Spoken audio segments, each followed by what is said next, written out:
Bonjour à tous et bienvenue dans cette nouvelle vidéo.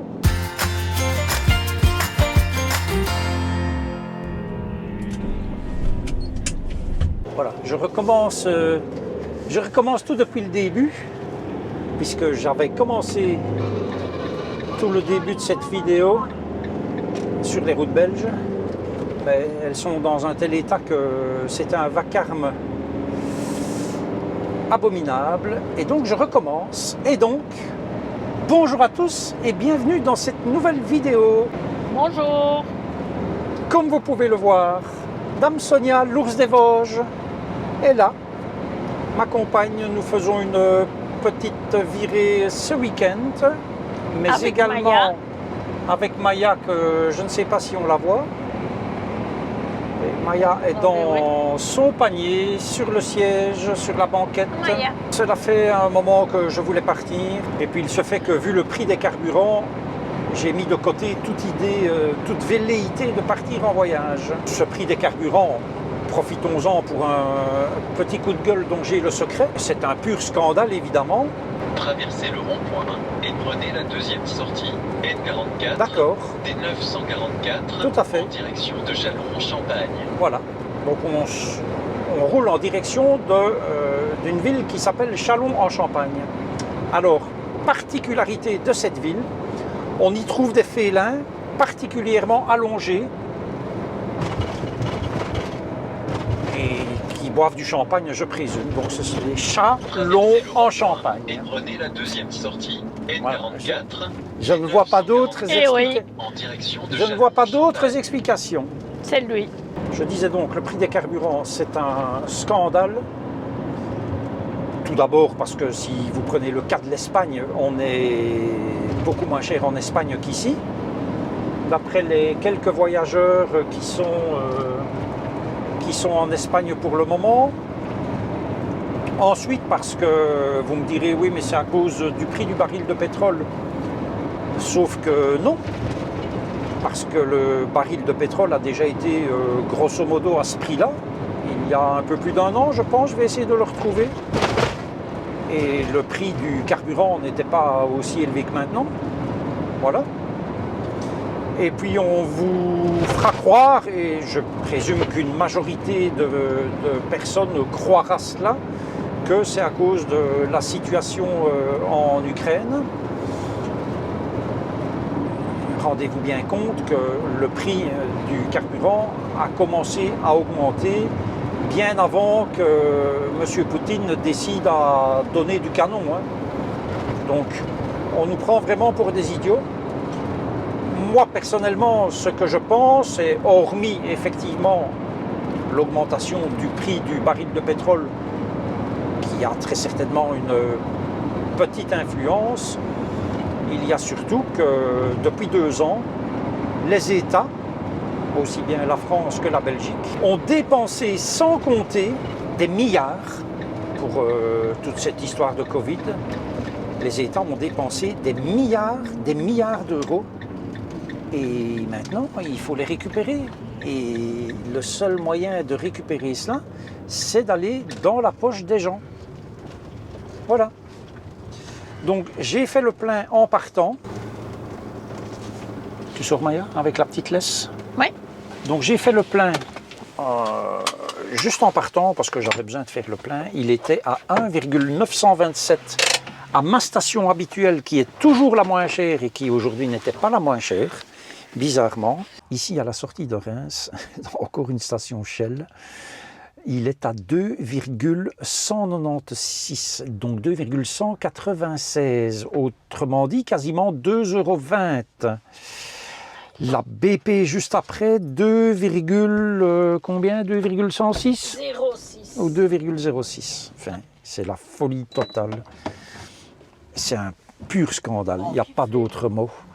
J'ai mis dans mon smartphone une application que les Français connaissent certainement, qui s'appelle Gasoil Now. C'est vraiment bien foutu. On va voir, tiens, puisque je viens de voir ici à la sortie de Reims, je viens de voir le prix, les prix ne sont pas corrects non plus. C'est dommage, parce que, voilà, la BP où je viens de m'arrêter juste pour réinstaller les caméras,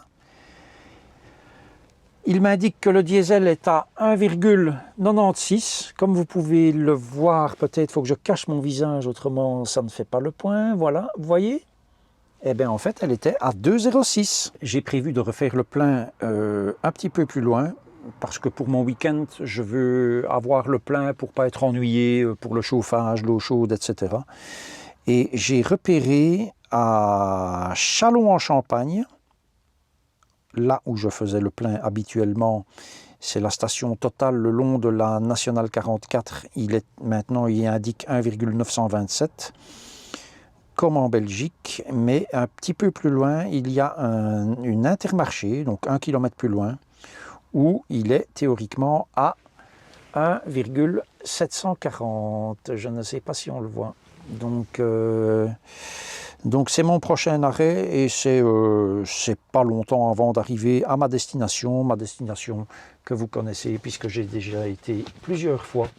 C'est dans l'Aube, ce n'est pas très loin. Vous comprenez bien qu'avec un carburant à un tarif pareil, tous les 100 km, en consommant 10 litres au 100, qui est plus ou moins la tape, tous les 100 km, vous avez 10 litres qui sont partis à 2 €, ça fait 20 €. Tous les 100 km, vous avez 20 € hors de votre poche, quoi. C'est un truc de dingue. Un truc de dingue. Nous devrions avoir de la visite, mais ça, c'est pour après la publicité. Je ne sais pas si vous avez déjà entendu parler des dodanes, mais je veux profiter de cette vidéo pour en parler, puisque j'ai devant moi un âne, au demeurant fort gentil, et regardez bien son dos. C'est donc un dodane, nous sommes bien d'accord. Sauf que les dodanes que l'on voit sur la route, ça ne ressemble pas du tout à ça. Ce sont vraiment des bosses. Ici, il n'y a pas de bosse, il n'y a pas la moindre bosse sur le dos de cet âne. Donc d'où peut bien venir cette expression dodane? Moi je me le demande. Est-ce que c'est censé représenter l'arrondi d'un âne qui serait chargé? D'accord, mais dans ce cas, l'expression, on dit chargé comme un mulet et pas chargé comme un âne. Donc ça devrait être des dos de mulet. Donc voilà, je pense que cette question est tout à fait légitime. Mais vous serez d'accord avec moi que le dodane, ce n'est pas ceux qu'on rencontre sur la route, surtout dans cette région-ci, où vous devez les passer à 2 ou 3 km/h. Voilà, petite réflexion comme ça, en passant. Nous sommes au jour 3 de notre petit périple avec Dame Sonia. Et bon, vous savez comme moi qu'il n'y a pas souvent moyen d'être tranquille longtemps quelque part, donc il y a des compatriotes belges, nul n'est parfait, qui nous ont rejoints ici. Et je dois dire qu'ils font quand même un petit peu les malins avec leur véhicule. Vous savez pourquoi? Parce que leur véhicule, si vous regardez bien, ici, alors c'est noir parce qu'ils ont changé, d'origine c'est orange, là et derrière, c'est ce qu'on appelle des feux de gabarit. Hein, pour ceux qui ne savent pas, les feux de gabarit c'est obligatoire, en France comme en Belgique, pour les véhicules qui dépassent 6 mètres de long, si je ne m'abuse, ou 5,99 m. Et donc, s'il y a des feux de gabarit sur ce truc, sur ce machin Adria là, c'est que c'est un véhicule qui est plus long. Et en fait, ce véhicule fait 6,36 m. Pourquoi faire 6,36 m? Parce que sans doute que le propriétaire qui s'appelle Stéphane, qui est là un petit peu plus loin et qui ne veut pas venir devant la caméra, à mon avis, il s'imagine que plus c'est long, mieux c'est. Or que toutes les femmes vous diront que ce n'est pas nécessairement la vérité. Par contre, évidemment, l'avantage d'avoir un véhicule qui fait 6,36 m de long, c'est qu'ils peuvent avoir un chien qui mesure très exactement 63 cm,6 m. Tandis que moi, évidemment, qui n'ai qu'un pauvre chausson de 5,99 m, j'ai un chien, vous vous en seriez douté, qui fait 59,9 cm. Donc, avantage au 6,36 m, c'est quasiment le seul, hein, je peux vous le dire, parce que si vous regardez bien, pour faire un véhicule de 6,36 m, Fiat a eu besoin de plus de tôle, forcément, hein, 36 cm de longueur en plus, et donc il n'y en avait plus pour l'avant. Et ils ont été obligés de foutre un bazar en plastique noir là au-dessus. Voyez? Donc finalement, mon beau chausson que vous voyez là, voilà. Donc mon beau chausson, oui d'accord, il ne fait que 5,99 m, mais il n'a pas tous ces inconvénients-là, hein, des ampoules qui consomment de l'électricité, etc.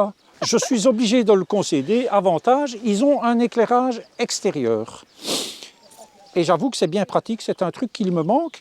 Par contre, chez Adria, ouais, c'est ça, Adria, ils l'ont mis sur la porte. Tandis que chez Chausson, moi je n'en ai pas, mais sur les nouveaux chaussons, c'est une belle rampe qui fait toute la largeur de la porte et qui se situe au-dessus de la porte. Ce qui veut dire que quand vous ouvrez la porte, ça donne toujours de l'éclairage sur le marchepied. Tandis qu'ici, ça éclaire, c'est en fait un éclairage, c'est pour changer la roue arrière quand vous crevez. Comme le dit Stéphane, qui ne veut toujours pas venir devant la caméra. Et chez Chausson, il me dit, la rampe d'éclairage LED, on met un véhicule sur 2 et malheureusement, moi je suis tombé sur le véhicule qui n'en avait pas. Je ne peux pas lui donner tort. Par contre, autre avantage de mon Chausson, c'est que quand je mets des chaussons dans mon chausson, j'ai pas l'air ridicule. Que si vous mettez des chaussons dans un Adria, allez, ça le fait pas quoi. On n'en a pas besoin. Alors, Florence me dit, puis vous l'avez entendu puisqu'elle est équipée d'un micro, elle me dit on n'en a pas besoin. Je présume qu'elle se réfère à ma petite panne de chauffage Trouma. Effectivement, ils ont un chauffage au gaz. Donc, ils ne sont pas tombés en panne et ils n'ont pas besoin de chaussons. Ouais, bon, c'est petit, hein. Vous avouerez que c'est petit, hein. Ils ont un grand van, mais c'est petit, hein, ce qui vient de sortir là. Et puis, on va terminer par l'intérieur. Bon, c'est un fourgon aménagé qui est fait dans les pays baltes, je pense. Et bon, vous pouvez constater comme moi que c'est quand même fort austère comparé à tout ce déferlement de couleurs que j'ai dans mon magnifique chausson. Voilà. Bon, trêve de plaisanterie, parce que vous avez bien compris que tout ça était une plaisanterie. C'est un magnifique véhicule, bien évidemment. C'est ce que j'aurais dû acheter. En plus, celui-ci, il a été fabriqué en Californie chez Elon Musk. Donc, puisque c'est bien marqué, SpaceX. Hein. Donc voilà, c'est vraiment un très très beau véhicule qui appartient à nos amis Stéphane Florence et le chien Edgar. Ils ont un compte Instagram que je vous convie à aller voir qui s'appelle Devan Merlin. C'est écrit là en petit et c'est écrit ici en moins petit. Voilà, Devan Merlin. Vous pouvez aussi aller voir leur compte Instagram flo.steph.edgar, puisque Edgar c'est le charmant petit teckel à poil dur qui est ici. Et voilà, ce sont nos amis, ils sont abonnés. Je pense en tout cas qu'ils sont abonnés. Il faudra que je vérifie quand même, parce qu'il y en a parfois qui me disent ouais, on est abonné, mais dans les faits, je ne sais pas si c'est vraiment la réalité. Voilà, alors Florence, certains de mes abonnés ou de mes pas abonnés belges la connaissent peut-être. Elle travaille chez Aventure Motorhome à Gembloux. J'ai presque envie de dire elle travaillait, puisque malheureusement l'aventure Aventure Motorhome se termine fin avril, début mai. Voilà, ce sont les aléas de la vie, ma foi. Sachez simplement que la grande satisfaction des clients que vous pouvez trouver sur Trustpilot ou sur les avis Google, elle est en grande partie due au travail de Florence, voilà, qui s'occupait des commandes clients, des rendez-vous, etc. et qui était aux petits soins pour tous ses clients. On est en droit d'espérer, normalement, d'avoir le même genre de traitement un peu partout, vu les prix qu'on paye. Dans tous les cas, en ce qui me concerne, j'avais parlé d'Aventure Motorhome quand j'ai installé mon porte-vélo, puisque je l'avais acheté là-bas. Et tout s'était passé à la perfection pour la commande de ce porte-vélo. Et ça a été la même chose pour la toute grande majorité des clients d'Aventure Motorhome. Je pense que l'indice de satisfaction parle pour lui-même. Remercions Florence pour ses bons services chez Aventure Motorhome et on lui souhaite bien sûr le meilleur pour la suite dans un nouvel emploi. Cette vidéo est maintenant terminée. Je vous dis à la prochaine et d'ici là, prenez grand soin de vous. Et hop, oh ben ça va enregistrer cette fois. C'est bien, je vais pouvoir remettre mes jupes, mais je suis mal. Voilà, c'est... Les La lampe. Ah mais je couperai, hein. Ah, Pas non, besoin. la lampe. Tu vois? La On lampe a quand là même- au-dessus de la porte. Oui, voilà. Ah oui, mais dans les nouveaux chaussons, elle y est. Hein. Ah, mais là, c'est un vieux chausson. Ouais. Ah. Alors, C'est une vieille chaussette. Les chaussons, quand ils les mettent le long, c'est un véhicule sur deux. Et malheureusement, t'es mal tombé. ah oui. Excellent. Tu vois pourquoi je voulais te mettre le Mais micro? oui, mais il le fera pas. Il le fera pas. Chaussettes, Bon. c'est très bon. Oh, les chaussons, chaussons. Là, celle-là, ça, c'est du bon, ça. C'est du lourd. Ah oui, là. Attends, je me replace. C'est offert par chausson parce que le chauffage. Non, c'est offert par chausson parce que le chauffage va une fois sur deux aussi. Autre avantage, de beaux chaussons, c'est compliqué à dire. Hein.